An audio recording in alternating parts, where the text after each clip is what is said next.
Donc cette conférence de Bali amène en fait des évolutions assez intéressantes par rapport à Yogyo, Sendai et Cancun.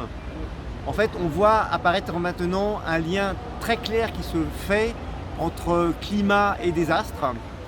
C'était déjà en gestation, mais là vraiment c'est un peu systématique.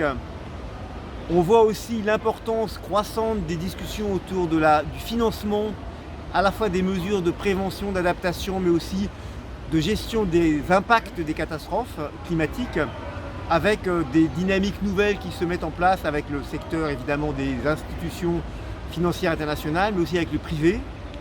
On voit aussi reconnaître le rôle de plus en plus important de la société civile, des organisations de base, de la prévention ancrée dans le travail avec les communautés.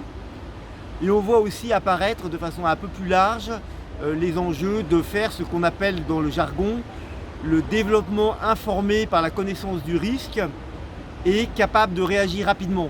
Ce qu'en anglais on appelle Risk Informed Shock Responsive Development. Et donc ça c'est vraiment des dynamiques de fond que l'on voit apparaître. On voit aussi se mobiliser évidemment avec beaucoup d'énergie les pays d'Asie, les pays d'Afrique et les pays d'Amérique latine. On n'a pas trop entendu l'Europe dans le débat des mesures, mais c'est évidemment quelque chose qui nous concerne aussi évidemment.